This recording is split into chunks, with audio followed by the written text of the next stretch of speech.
Indigenous languages spoken in North America have had a lasting impact on the English language. There are several words used in English, especially in American and Canadian English, which are words that actually originated from Indigenous languages spoken in North America.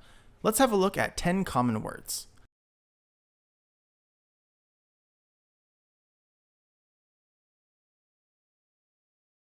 Our first word is caribou. Caribou comes from the Mi'kmaq word, which means it shovels snow. In many of the Algic languages spoken in Canada and the United States, sentences are very verb-focused. So instead of naming an animal, words are just used to describe what action it performs. It shovels snow is the Mi'kmaq word for caribou.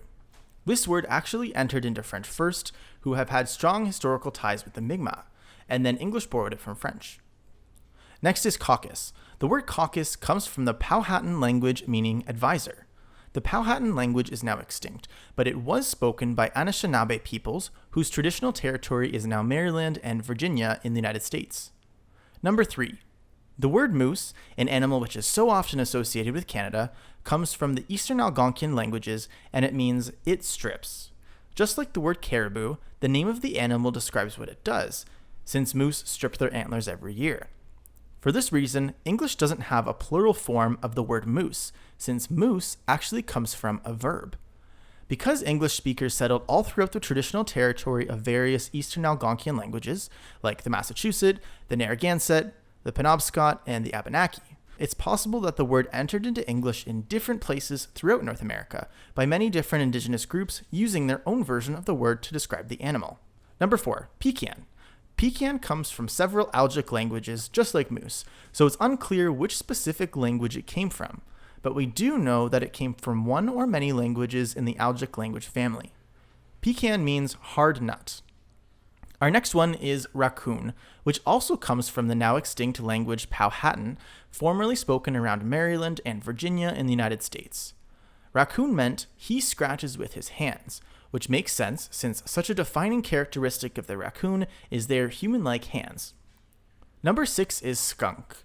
For obvious reasons, the word skunk means he who urinates.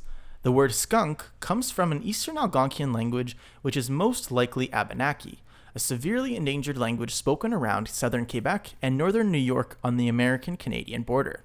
Our next word is toboggan, which is a Mi'kmaq and Abenaki word for vehicle. Another word for toboggan used outside of North America is sled or sleigh. Number 8 is kayak. This word comes from the Inuvialuktun word for a man's boat.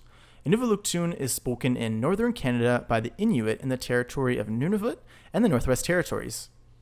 Number 9 is the word Sasquatch, also known as Bigfoot. Sasquatch comes from Halkomelem, a language spoken on the west coast of Canada.